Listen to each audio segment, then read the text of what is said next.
अथो श्रीमद्भगवद्गीता गुणत्रय विभाग योगः। श्रीभगवानुवाच सत्यं रजस्तमयेति गुणः प्रकृति संभवः निबोधनन्ति महाबाहो देहे देहिनमव्ययम्।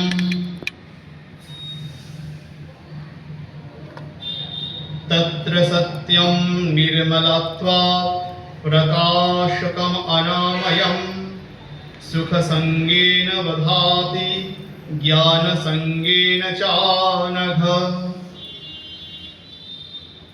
उपस्थित भक्तबृंद, আগের দিন আমাদের শ্রীমদ্ ভগবদ গীতার চতুর্দশ অধ্যায় গুণত্রয় বিভাগ যোগের শুরু হয়েছে। তো গুণত্রয় বিভাগ যোগের ভূমিকা আগের দিন আলোচনা হয়েছে। ভগবান শ্রীকৃষ্ণ অর্জুনকে বললেন, হে অর্জুন, এই সমগ্র জগতের বীজ প্রদানকারী পিতা হলো আমি এবং প্রকৃতি হলো মাতৃস্থানীয়া। আর পিতা এবং মাতার সন্তানকে সমস্ত জীবগণ হলো তার সন্তান। সর্বজনীষু, জগতে যত প্রকার দেহ আছে তাদের মধ্যে যত প্রকার জীবগণ আছেন সকলেই হলো সেই পিতা এবং মাতার সন্তান। পিতা হলো স্বয়ং ভগবান নিজেই বললেন, অহম বীজ প্রদানকারী পিতা, আমি বীজ প্রদানকারী পিতা। আর মাতা হলো এই প্রকৃতি। তাদের সন্তানকে সমস্ত যোনি অর্থাৎ সমস্ত জীব দেহই তাদের সন্তান। তো এই জীব সন্তান অর্থাৎ আমরা সবাই যারা আমার জীব সন্তান, আগের দিন আমরা বলেছিলাম 4 প্রকার যোনি, 4 প্রকার জীব দেহের কথা। যা হোক, তাদের মধ্যে আমরা মনুষ্য দেহ। সমস্ত জগতের যত জীব সন্তান আছেন এই সমস্ত জীব সন্তান পিতার কাছ থেকে যেটা পেয়েছে সেটা কি? সেটা হলো চেতনা, সেটা হলো চৈতন্য, যাকে আমরা কি বলি? জীবাত্মা। আর মায়ের কাছ থেকে কি পেয়েছে? মায়ের কাছ থেকে পেয়েছে ত্রিগুণ, সত্যগুণ, রজগুণ এবং তমগুণ। পিতা দিয়েছে চেতনা, আর মা কি দিয়েছে? মা দিয়েছে 3 গুণ। সমস্ত জীব জগতের মধ্যে এই 3 গুণ নিজের নিজের ক্রিয়া করে যাচ্ছে, সত্য, রজ এবং তম। ভগবান বললেন এই 3 গুণ প্রকৃতি সম্ভবা, অর্থাৎ প্রকৃতি থেকে এই 3 গুণ আসছে। যেহেতু প্রকৃতি থেকে এই 3 গুণ আসছে আর প্রকৃতির আমরা কি? সন্তান, তাই আমাদের মধ্যেও এই 3 গুণের খেলা রয়েছে। আমাদের স্বভাব, চরিত্র, কথা বলা, আচরণ সবকিছুই 3 গুণের দ্বারাই পরিচালিত হয়। জগতের সর্বত্র অণু থেকে পরমাণু, যেখানে যেখানে প্রকৃতির খেলা সেখানে সেখানে 3 গুণের ক্রিয়া। তাহলে 3 গুণকে জানতেই হয়।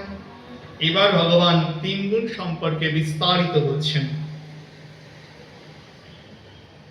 সত্যগুণ, তত্র সত্যাৎ নির্মলাস্ত্যাৎ প্রকাশকম অনাময়ম সুখসঙ্গেন বধাতি জ্ঞানসঙ্গেন চানঘ।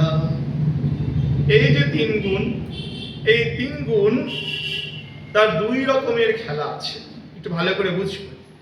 3 গুণ 2 রকমের খেলা খেলে, একটা নিজের সঙ্গে আর একটা জীবের সঙ্গে। তার সঙ্গে 3 গুণ নিজের সঙ্গে একটা ক্রীড়া করে, আর একটা কার সঙ্গে করে? তার সন্তান জীবের সঙ্গে একটা ক্রীড়া করে। 2 প্রকারের খেলা সে খেলে। আগে আমরা নিজের সঙ্গে ক্রীড়াটা শুনি। তো ভগবান বললেন 3 গুণকে চিনবে কেমন করে? সত্যগুণকে চিনবে কেমন করে? তার পরিচয় কি?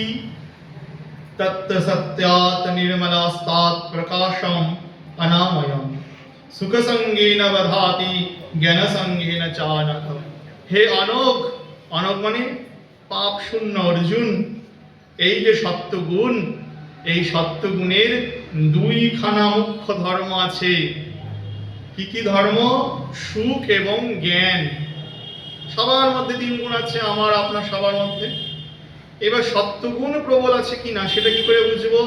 ভগবান বললেন সুখ এবং জ্ঞান তার লক্ষণ। সুখ সঙ্গেন নিবধাতি জ্ঞান সঙ্গেন চান। অর্থাৎ সুখ এবং জ্ঞান হলো সত্যগুণের প্রধান মুখ্য ধর্ম। এই সুখ কিন্তু ভগবত আনন্দ না, এই সুখ কিন্তু ব্রহ্মানন্দও না, বা ভগবত প্রেমানন্দও না। এই সুখ দেহধর্মজাত জাগতিক সুখ। কেউ যেন মনে করবেন না সত্যগুণজাত যে সুখ সেই সুখ নির্মল ভগবত আনন্দ। এই সুখ কি বলছে? দেহজাত, দেহধর্মজাত যে সুখ দুঃখ সেই সুখ। আর জ্ঞান, এই জ্ঞান কিন্তু ব্রহ্মজ্ঞান না, এই জ্ঞান কিন্তু ভগবত জ্ঞানও না। এই জ্ঞান হলো বিদ্যা, জাগতিক বিদ্যার কথা বলছে। ভগবান বললেন এই সত্যগুণ কিন্তু সুখ আর জ্ঞানের দ্বারা কি করে? জীবকে বাধাতি মানে বন্ধন করে, সত্যগুণও বন্ধন করে। অর্থাৎ এই সত্যগুণ যে কি আসে? সুখ আসে, আনন্দ আসে, আর জ্ঞান আসে। সত্যগুণী মানুষ নির্মল হয়, সত্যগুণী মানুষ ধার্মিক হয়, সত্যগুণী মানুষের মধ্যে জ্ঞান থাকে, বিবেক বোধ থাকে।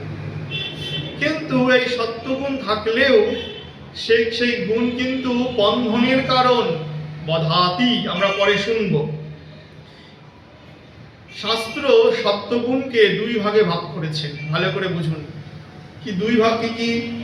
একটা মিশ্র সত্য আর একটা শুদ্ধ সত্য। কি? একটা মিশ্র সত্য আর একটা শুদ্ধ সত্য। মিশ্র সত্য মানে কি? রজগুণ এবং তমগুণ মিশ্রিত সত্যগুণকে বলছেন মিশ্র সত্য। আর শুদ্ধ সত্য কি? সেখানে সত্যগুণ, রজগুণ, তমগুণ কিছুই নাই, নির্গুণ অবস্থা, তাকে বলছে শুদ্ধ সত্য। আমরা যে গুণের আলোচনা ভগবান করছেন তাকে বলছে মিশ্র সত্যগুণ। অর্থাৎ যার মধ্যে কি আছে? রজগুণও আছে আর কি আছে? তমগুণও আছে। একটু কিন্তু জটিল বিষয়, ভালো করে বুঝবে। আর এই জটিলতা নিয়ে আমাদের চরিত্র। ভগবান বললেন, তাহলে কি বললেন? এই সত্যগুণ কি করে? মানুষের মধ্যে সুখ এবং জ্ঞানের প্রাধান্য বৃদ্ধি করে। এইখান থেকে কিন্তু অহংকারের জন্ম হয়, সত্যগুণজাত অহংকার। কেমন করে বুঝবো? আমি জ্ঞানী, আমি অনেক জানি, এটা সত্যগুণজাত অহংকার। আমি সুখী, আমার মতো সুখী আর জগতে কেউ নেই, এটা সত্যগুণজাত অহংকার। আমি সাধু, আমি ধার্মিক, এটাও অহংকার, এটা সত্যগুণজাত অহংকার। তাহলে সত্যগুণ অহংকারের কারণ হয়, সেই জন্য সত্যগুণকে বলছেন বন্ধনের কারণ। সত্যগুণ অমুক্তির কারণ নয়, সত্যগুণ বন্ধনের কারণ। ভগবান বলেন বধাত, অর্থাৎ সুখের দ্বারা আর জ্ঞানের দ্বারা কি করে? জীবকে বন্ধন দশা প্রাপ্ত করায়। যেন সোনার শিকল, সোনার শিকল হলেও তো শিকল, বন্ধন তো করায়, তবে সত্যগুণ হলো সোনার শিকল। সেখান থেকে কি আসে? সুখ এবং জ্ঞান আসে, আর তার থেকে কি আসে? অহংকার আসে। আমি জ্ঞানী, আমি সুখী, আমি বিদ্বান, আমি ধার্মিক, এই যে অহং বোধ, এটা সত্যগুণ থেকে আসছে। এবার রজগুণের কি কাজ? রজগুণের কি ধর্ম? রজোরাগাত্মকম বৃদ্ধি তৃষ্ণা সঙ্গ সমুদ্ভবম তন্নিবধতি কৌন্তেয় কর্ম সঙ্গেন দেহিনাম।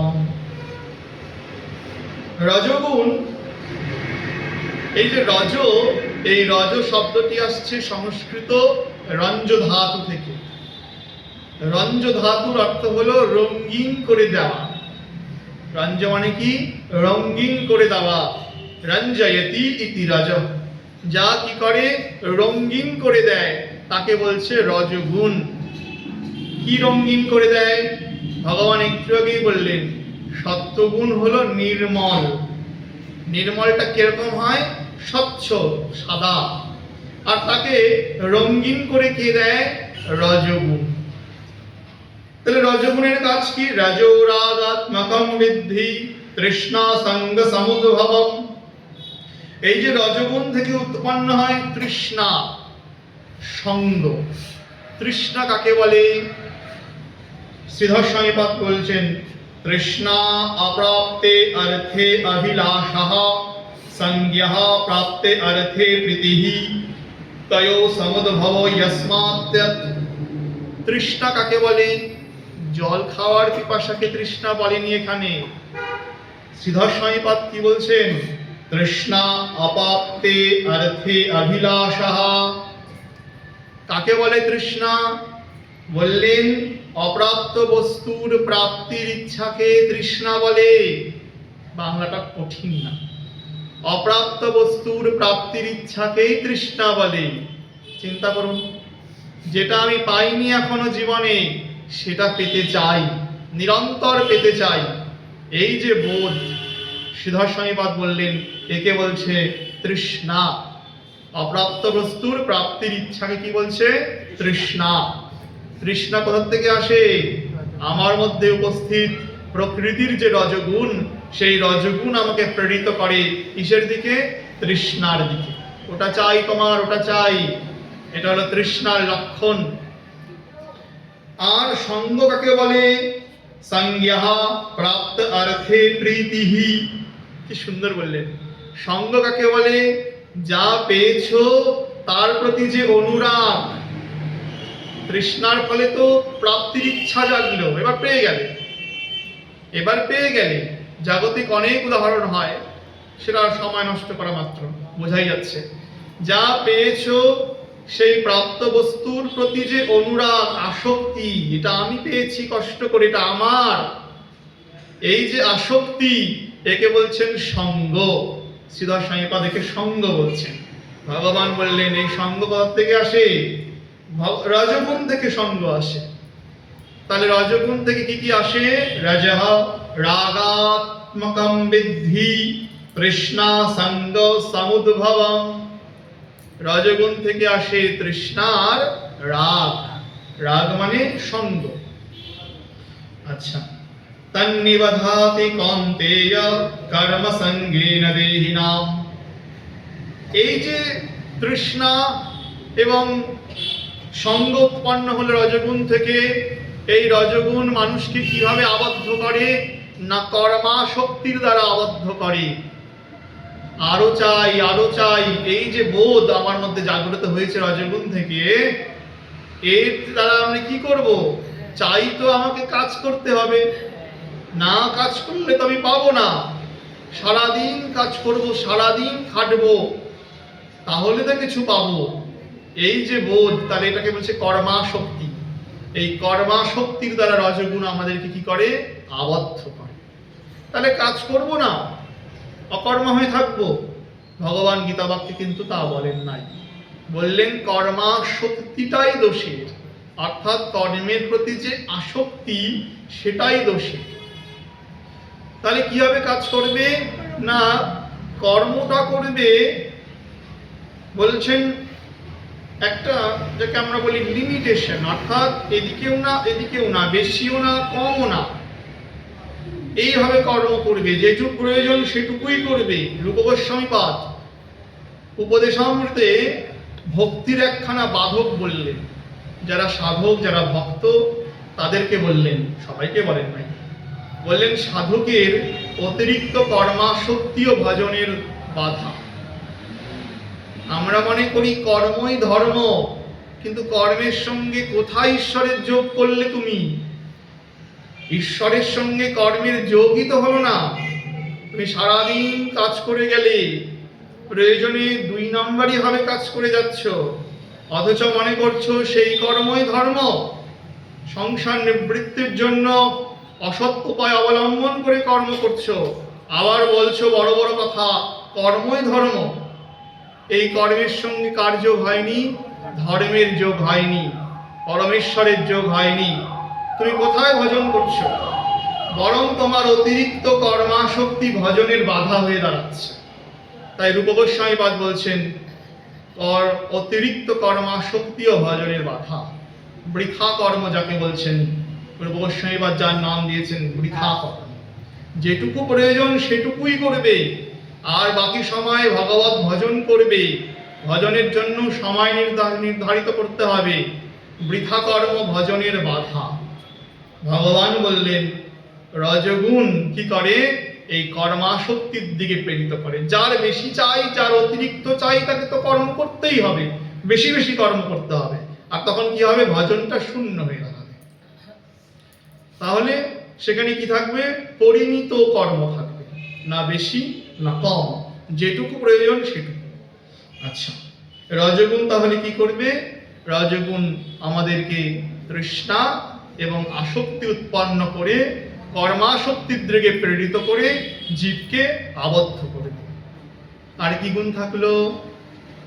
তমগুণ।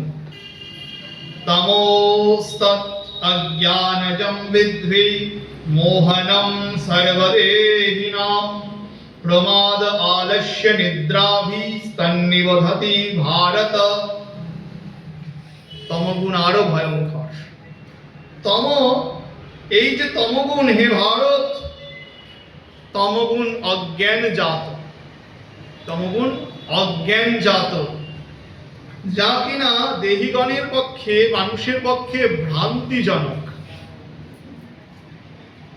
তিনি প্রমাদ, অলসতা এবং নিদ্রার উৎপন্ন করে জীবকে কি করে?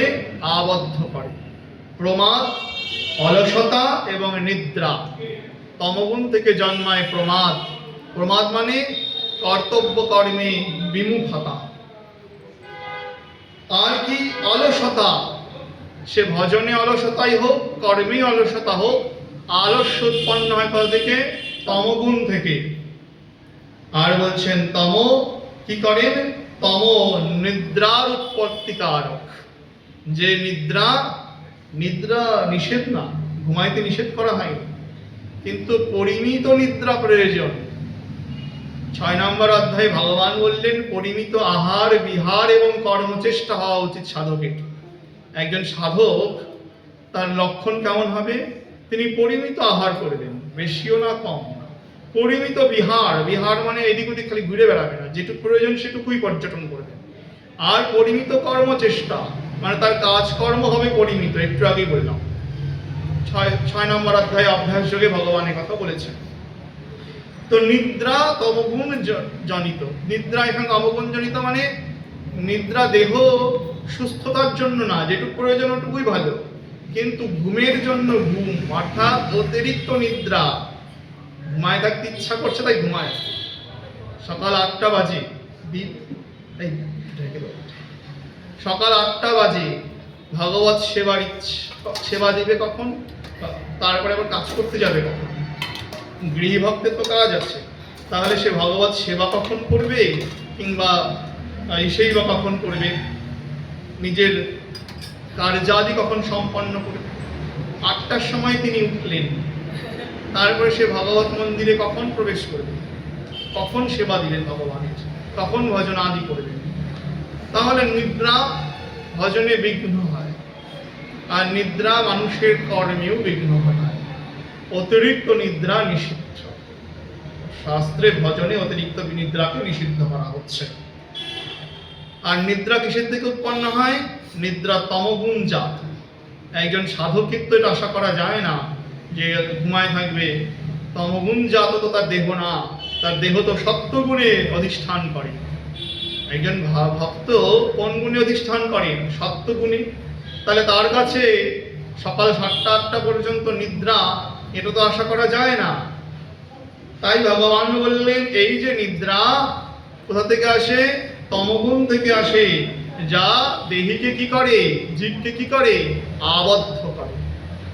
তাহলে তমগুণ কি করে? হে অর্জুন, তমগুণ থেকে প্রমাদ, অলসতা এবং নিদ্রার উৎপত্তি হয়, যা কি করে? জীবকে ওই দেহবন্ধনের মধ্যে আবদ্ধ করে। সত্যম সুখে সঞ্জয়তি रजः कर्मणि भारत ज्ञानम अभ्युत्य तु तमः प्रमादे संजयत्तुत्यः।